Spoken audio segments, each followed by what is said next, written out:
conversando sobre a doutrina espírita. Hoje, como de costume, vamos iniciar pela prece e também pela leitura do Evangelho segundo o Espiritismo. Eu me chamo Sofia e vou fazer a prece de hoje. Vamos fechar nossos olhos e elevar nossos pensamentos a Jesus e a Maria Santíssima. Ave Maria, cheia de graça, o Senhor é convosco. Bendita sois vós entre as mulheres, bendito é o fruto do vosso ventre, Jesus. Santa Maria, Mãe de Jesus, rogai por nós endividados, agora e na hora de nosso desencarne. Que assim seja. Hoje vamos tratar do capítulo 3, Há muitas moradas na casa do meu pai. O item é o 17, tratando sobre as instruções do Espírito Santo Agostinho, mundos regeneradores. Os mundos regeneradores servem de transição entre os mundos de expiação e os mundos felizes. A alma que se arrepende, neles encontra a calma e o repouso, acabando de se depurar. Sem dúvida, nesses mundos, o homem ainda está sujeito às leis que regem a matéria. A humanidade experimenta as vossas sensações e os nossos desejos, mas está livre das paixões desordenadas das quais sois escravo. Neles, não mais de orgulho, que faz calar o coração, de inveja que tortura, de ódio que o sufoca. A palavra amor está escrita sobre todas as frontes. Uma perfeita equidade regula as relações sociais, todos se revelando a Deus e tentando ir a Ele, segundo as suas leis. Então, a gente observa que esses mundos regeneradores são mais evoluídos do que o nosso de expiação e prova. E Santo Agostinho vai continuar aqui algumas explicações das quais eu e Sofia iremos conversar mais um pouco. A gente pode ver nesse pequeno trecho que os mundos regeneradores são o que a gente chama de um meio termo. Eles não são nem mundos de provas e expiações, como é aqui na Terra, mas também ainda não chegaram à classificação de mundos felizes. Os espíritos que lá residem, eles ainda vão estar sujeitos às leis que regem a matéria. Porém, eles já não vão passar sobre essas paixões desordenadas, às quais a gente é escravo. Eles são, comparados à Terra, esses mundos são muito felizes, e muitos de vós ficariam satisfeitos em aí se deterem, porque é a calma depois da tempestade, a convalescência depois de uma cruel moléstia. Não vamos pensar que lá também não existem as provas. Eles ainda vão estar submetidos a algumas experiências as quais a gente passa aqui ou talvez não, mas não vão ser tão fortes, de certa maneira, vamos dizer assim, como é aqui. Porque eles lá estão livres das expiações, não é isso? Isso. As angustiosas expiações que nós convivemos aqui na Terra, em mundos de expiação e prova. Tem um trecho aqui que diz, que é o que eu estava querendo dizer, ainda há provas a suportar, mas que não tem as pujantes angústias da expiação. É isso que a gente estava tentando esclarecer. Eles também veem melhor a morte, né? Apreciam melhor o futuro do que nós e compreendem melhor Deus do que nós. Bom, é isso. Vamos ficar agora e falar um pouco sobre o Livro dos Espíritos. Olá, estamos aqui novamente, Tová e eu, Lucielma, para dar continuidade ao estudo do Livro dos Espíritos, no capítulo 4, que trata do princípio vital, no tópico referente à vida e à morte. Hoje trabalharemos com vocês as questões de números 68, 69 e 70. Na questão de número 68, a pergunta que é feita é: qual a causa da morte entre os seres orgânicos? E a resposta é uma resposta bem simples: o esgotamento dos órgãos. E aí Kardec tornava a perguntar: poder-se-ia comparar a morte à cessação do movimento de determinada máquina desorganizada? Sim, se a máquina está mal montada, a atividade cessa. Se o corpo adoece, a vida se extingue. E aí nessa questão que é uma questão bem interessante, não é? Para nós espíritas, porque fala sobre a causa da morte, né? E a morte que para muitos é sinal de tanto sofrimento, não é, de tanta dor. Para nós, não é, deve, né, ou pelo menos deveria ser encarada como um momento de transformação. A doutrina espírita, ela nos presenteia com esse esclarecimento em relação à imortalidade, né, do espírito. E quando a gente, enquanto ser humano, encarnado no planeta Terra, trata da questão da morte, a gente está falando da parte material, né? E na realidade nem essa parte material se extingue. Essa morte, ela representa apenas uma transformação, né? Uma mudança, onde aqueles constituintes inorgânicos que estavam ali formando o nosso corpo, eles vão passar a fazer parte de outras constituições, não é? De outros seres, eles vão se dissipar no solo, eles vão fazer parte da constituição de outros organismos.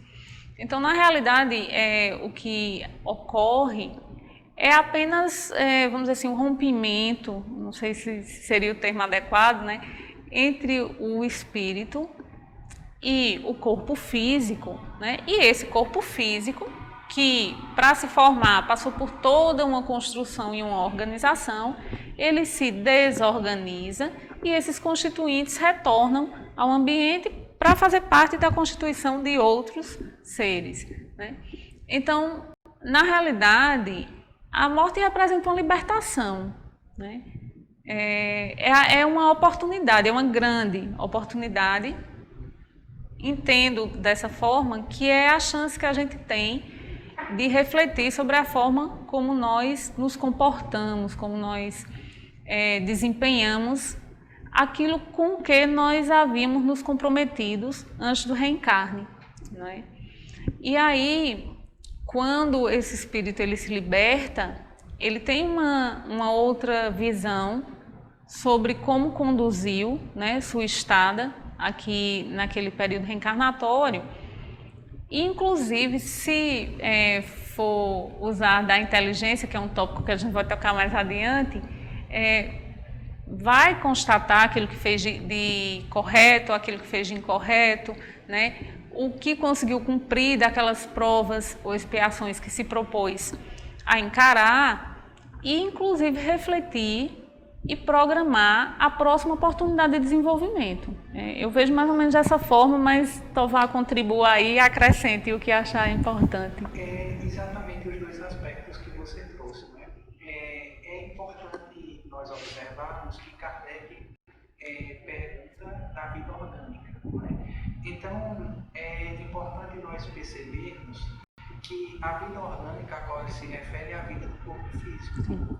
E percebam que morte e desenlace são duas coisas completamente diferentes, né? A morte é o esgotamento dos órgãos, mas aquele espírito pode continuar ligado àquele corpo, inclusive sofrendo com a decomposição daquele corpo, não é?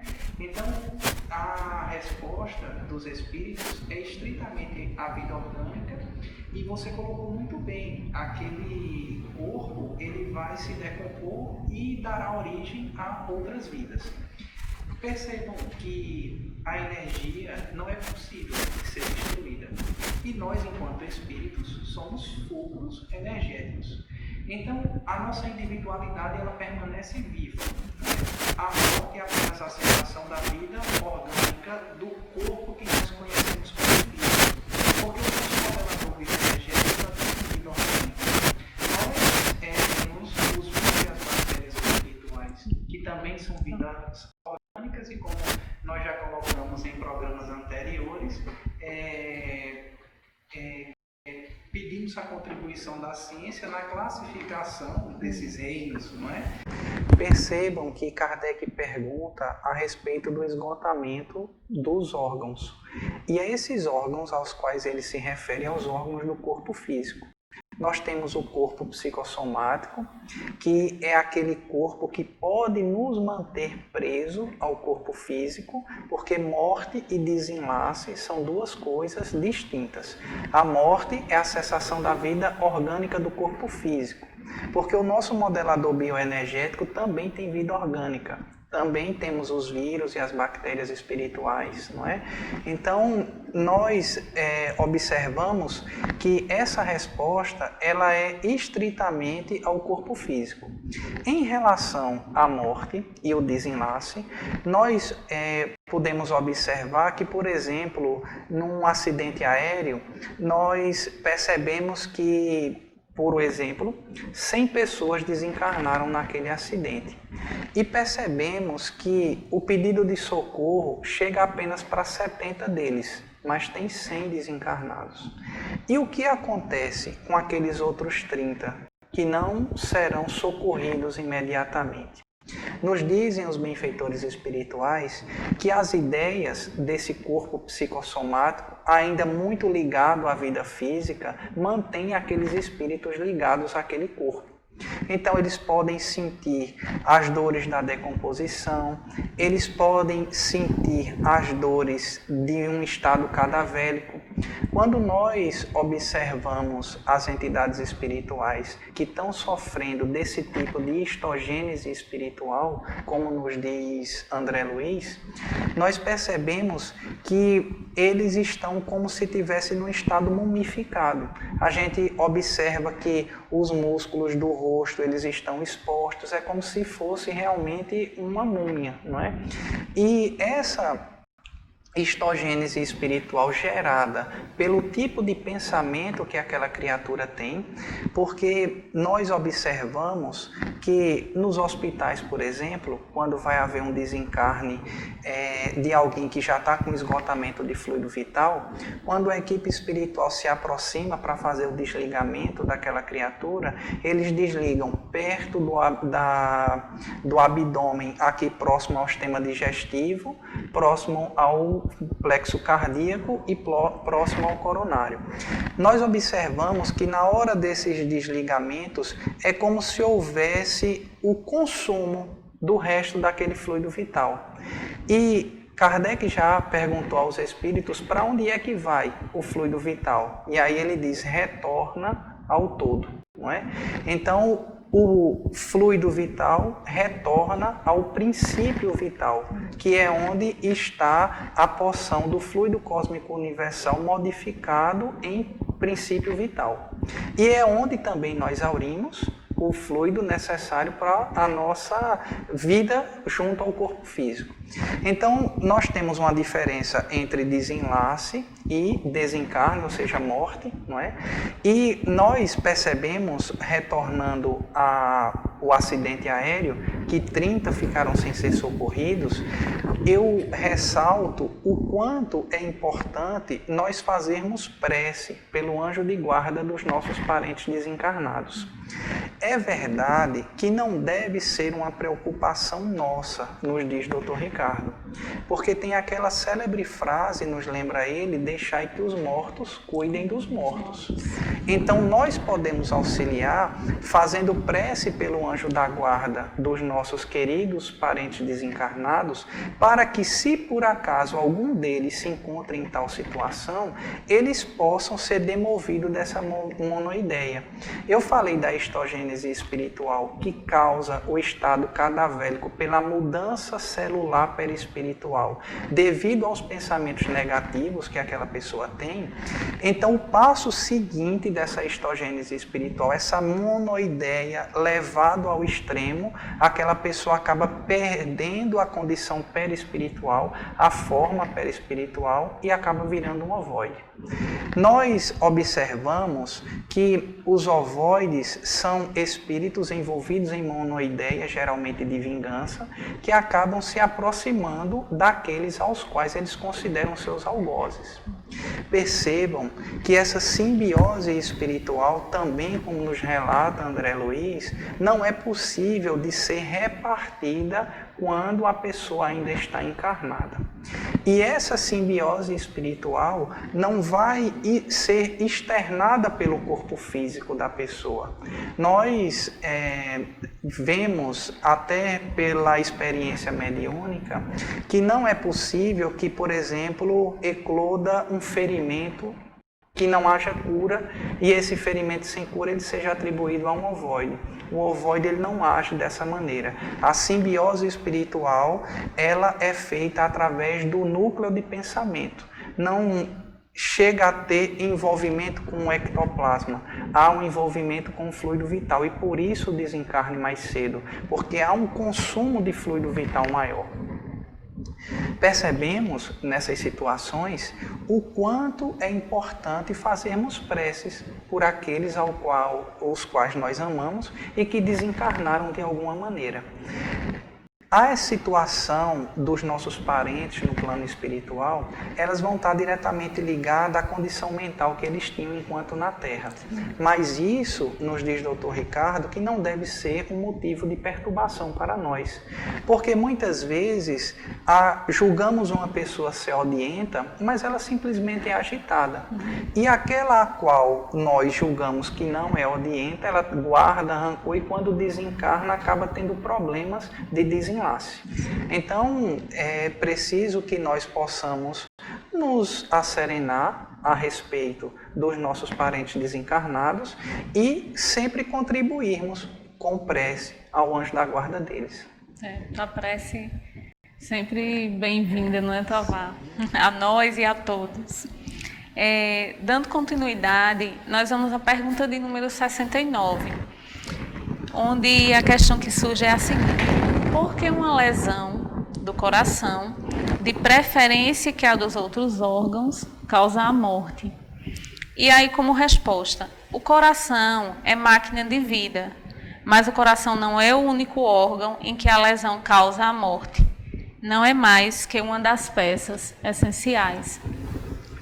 E aí, a gente também se reporta, não é, como nós já falamos em vários outros episódios, com relação à época em que essas perguntas foram formuladas, não é? Ao entendimento, também ao conhecimento da época. E como os próprios espíritos respondem, o coração é um, né, de tantos outros órgãos que nós temos. É claro que ele tem essa função muito primordial, não é, de bombear o sangue, de oxigenar o nosso organismo como um todo, e desempenha realmente um papel importantíssimo. Porém, também acho que é importante nós lembrarmos, não é, que não só o nosso corpo, não é, não só o corpo humano ou o corpo de um organismo de qualquer ser, como o universo como um todo. Nós comentamos em momentos anteriores de que tudo que a gente faz interfere, né, na vida do outro, interfere no ambiente. Então, as nossas ações, os nossos pensamentos, eles se transformam em energia que vai gerar toda uma movimentação. E com o nosso organismo não é diferente. Então, o coração ele tem, sim, sua importância fundamental, porém, os outros órgãos também. E não só o que afeta o coração é que vai determinar a vida ou não daquele organismo, né? O que acontece em qualquer parte do nosso corpo, por menor e mais insignificante que possa parecer, reflete no organismo como um todo, né? Porque há uma circulação e uma interligação muito grande de todo o corpo. Percebam que, mais uma vez, a pergunta é direcionada ao corpo físico. Para que não fique nenhuma dúvida em relação às questões que foram propostas por Dr. Ricardo na questão passada, é preciso que possamos esclarecer, pede ele, que ninguém que desencarna, sem exceções, fica sem amparo espiritual. Todas as pessoas que desencarnam, seja qual seja a causa de morte, sempre haverá socorro espiritual. Só que o socorro espiritual, ele depende da forma mental que aquela criatura foi expulsa do corpo físico. Nós percebemos que a morte pela lesão no coração, ela é rápida, mas a morte por um aneurisma, ela é ainda mais rápida. não é? Então, não é necessário que a lesão seja no coração, a lesão pode ser num vaso, no cérebro. E o conhecido AVC, não é? O acidente vascular cerebral, ele acaba extinguindo a morte de uma pessoa tratada pela medicina material até como morte súbita, não é? Porque o sujeito morre sem dar sinais nenhum, que vai esgotar a vida orgânica e não a vida espiritual. E quando há o esgotamento dessa vida orgânica e o sujeito é expulso do corpo físico, ele é expulso do aparelho de carne, mas essa ligação vai depender de como ele se preparou para isso, não é? E nós, enquanto espíritas, temos que nos preparar para ter uma boa morte. Não é? Está bem preparados, né? Visto que a gente tem toda essa confiança, não é, na continuidade da vida, então vamos sempre encará-la como apenas uma breve passagem, um momento de transformação, não é? E na questão de número 70, nós temos o seguinte: em que resultam a matéria e o princípio vital dos seres orgânicos quando estes morrem. E a matéria inerte se decompõe e toma nova forma. O princípio vital retorna à massa. E aí veja, quando aqui fala que a matéria inerte se decompõe e toma nova forma, é justamente o que a gente falou, né, a partir da questão do 68, né? Que muitas vezes no nosso falar corriqueiro, né, e muitas pessoas se referem a isso, morreu, acabou, não é? Tudo. E aí não é assim, a gente tem isso muito claro que é uma transformação e que todos aqueles constituintes do nosso corpo material, eles continuam a existir, né? Eles não desaparecem assim como que por uma mágica. Eles apenas vão fazer parte de outros corpos, né? E continuam a movimentar, vamos dizer assim, e a constituir, a ajudar na construção dessas novas formas. E o princípio vital, como o Tovar já comentou anteriormente, retorna aqui, os espíritos respondem, retorna à massa, né? Mas você detalhou anteriormente usando outro termo. Porque o princípio vital é o fluido cósmico universal modificado. E o fluido vital é a porção que nós trazemos conosco para nos manter ligado ao corpo físico. É importante que possamos comentar que, apesar de estarmos falando de morte, eu vou dar um exemplo falando de vida, não é? Quando nós estamos formando o nosso corpo físico no ventre de nossa mãe, não é? Então existem ali os cromossomos que estão passando informações para as outras células de como serão ou de como será aquele corpo físico, se ele terá anomalia ou não, como será aquela vestimenta física, qual a integralidade daquela vestimenta física. E os 20 bilhões de bits que nós temos em cada cromossomo, em cada base cromossômica, nós não estamos falando de todos os cromossomos. Essa quantidade de informação que nós temos lá dentro, sendo repassada para as células físicas, elas são repassadas pelo corpo que nós temos, do campo de vista espiritual, modelador bioenergético, perispírito, que está passando essas informações para o corpo físico.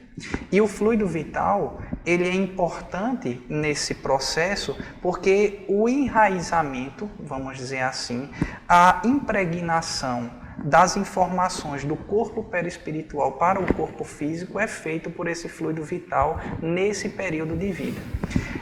Nós não estamos trazendo nada inventado, vamos dizer assim. Em Evolução em Dois Mundos, o livro psicografado por Chico Xavier, André Luiz nos traz alguns momentos de como isso acontece de forma um pouco mais detalhada. O nosso tempo é resumido, nós não podemos nos aprofundar muito nesse tema. Mas se fazemos a impregnação em nossas células físicas, fazemos um corpo psicossomático através de como tratamos trabalhamos a nossa psique. E isso pode ser retratado por aquelas pessoas que gostam de tirar foto da áurea, não é? Então, a coloração que a áurea tem é a predominância energética do corpo psicossomático. Então, quando vamos fazer o inverso, quando retornamos à pátria espiritual, quando deixamos o corpo físico, é preciso que haja esse desligamento celular. Mas se eu estou completamente ligado a esse corpo físico, esse desligamento celular não é possível. Logo, o socorro espiritual também não é possível, porque não há compatibilidade energética para o socorro naquele momento. É preciso que se aguarde o tempo adequado para que aquela criatura possa compreender a condição em que se encontra e aí o socorro efetivo acontecer.